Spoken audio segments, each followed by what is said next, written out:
வணக்கம் நேயர்களே, ஸ்ரீ குபேரன் டிவி நேருக்கு லக்ஷ்மி நாராயண அன்பு வணக்கங்கள். இப்போ நம்ம பார்க்க போகிறது வார ராசி பலன் 1ஆம் தேதியிலேருந்து 7ஆம் தேதி வரை இப்படி இருக்க போகுது. தனுசு ராசி.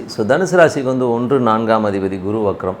1-4ஆம் அதிபதி குரு வக்ரம் ஆகும்பொழுது என்ன மாதிரி விஷயங்களும், தாயார் கொஞ்சம் பிடிவாதமாக இருக்கிறது, நீங்களே வந்து ஒரு சில விஷயங்கள் வந்து விட்டு கொடுக்காமல் கொஞ்சம் பிடிவாதங்கள் அதிகமாக இருக்கும். வக்ரம்ங்கிறது ஒரு கால தாமதத்தையோ ஒரு பிடிவாதத்தை தான் ஏற்படுத்தும், வேறு ஒன்றுமே கிடையாது. உங்கள் ஜாதகத்தில் வந்து குரு வக்ரமாகுதுன்னா நல்ல ஒரு எல்லாமே பாசிட்டிவாக நடக்கும். சொத்துக்கள் வாங்குவதற்கான வாய்ப்பு நல்லா இருக்குது.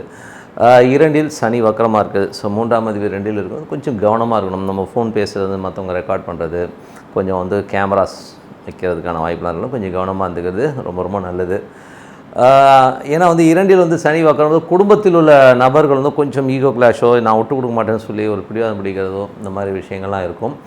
இதுவே உங்கள் ஜாதகத்தில் சனி வக்கரமாக இருக்கிறதா இருந்தால் எல்லாமே பாசிட்டிவாகவும் நல்ல பணம் வருவதற்கான வாய்ப்பு இருக்குது. உங்கள் ஜாதகத்தில் சனி வக்கரமாக இருந்தால்.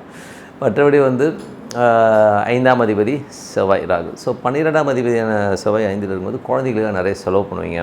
குழந்தைகள் வெளிநாடு சென்று படிப்பதற்கான வாய்ப்புகள்லாம் இருக்குது. இங்கே கோர்ஸ் கிடைக்கல, வெளிநாட்டுக்கு போய் படிக்க போகிறான் பையன் அப்படிங்கிறதுக்கெல்லாம் கொஞ்சம் செலவு பண்ணி போகிறதுக்கான வாய்ப்புகள், அவங்களுக்கு வந்து அந்த ஸ்காலர்ஷிப் கிடைக்கிறதுக்கான வாய்ப்புலாம் நிறைய இருக்குது. பேங்கிங் கிடைக்கும்போது கண்டிப்பாக கிடைக்கிறதுக்கான வாய்ப்பு நல்லாவே இருக்குங்க.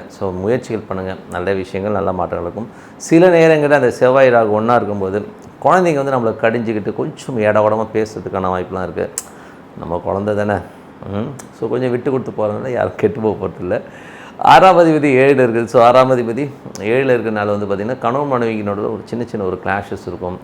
குற்றம் கண்டுபிடிக்கிறது, நீ இப்படி நான் இப்படி சொன்னால் கேட்க மாட்டேன்டா, நான் இப்படி சொன்னால் நீ கேட்க மாட்டேன்டா ஆய்வின்னு சொல்லி இந்த நச்சுன்னு பேசுகிறது. பார்க்கும்போதே நீ நல்ல ஒரு ட்ரெஸ் போட்டுட்டு வரும்போது இந்த ட்ரெஸ்ஸு நல்லா இல்லை, நீ மாற்றுன்னு சொல்கிறது. இந்த மாதிரி சின்ன விஷயங்கள், அவ்வளோதான், ரொம்ப பெரிய விஷயம் இல்லை, இது மாதிரி சின்ன விஷயங்கள். இதெல்லாம் கொஞ்சம் பார்த்துக்குங்க. இதெல்லாம் வந்து சின்ன விஷயங்கள் தான். இதெல்லாம் வந்து ஒரு 7ஆம் தேதி வரை தான் இருக்கும். கொஞ்சம் பார்த்து இருந்துக்கிறது நல்லது. இந்த நெகட்டிவிட்டிங்கிறது வந்து ஒரு 10-15 நாள் இருக்க தான் செய்யும். அதனால் கொஞ்சம் பார்த்து பொறுமையாக இருந்துக்கோங்க. விட்டு கொடுத்து போகிறதாங்க வாழ்க்கை, ஓகேங்களா? யாரும் கெட்டு போகிறது கிடையாது. நெகட்டிவிட்டிலாம் இருக்க தான் செய்யும் வாழ்க்கையில்.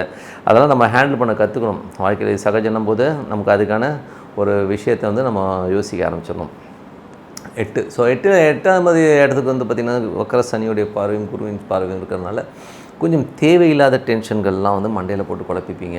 அந்த மாதிரி விஷயங்கள், சொத்துக்கள் சம்மந்தமான விஷயங்கள், வீடு சம்மந்தமான விஷயங்கள், இந்த மாதிரி விஷயங்கள் வந்து உங்களுக்கு மண்டையில் போட்டு ஏதோ உறுத்தும். என்னடா அது குடும்ப சொத்து, இந்த மாதிரி விஷயங்கள்லாம் வந்து மண்டையில் வந்து ஒரு டென்ஷனை க்ரியேட் பண்ணுறதுக்கான வாய்ப்புகளும் கொஞ்சம் கவனமாக இருந்துக்கிறது ரொம்ப ரொம்ப நல்லது.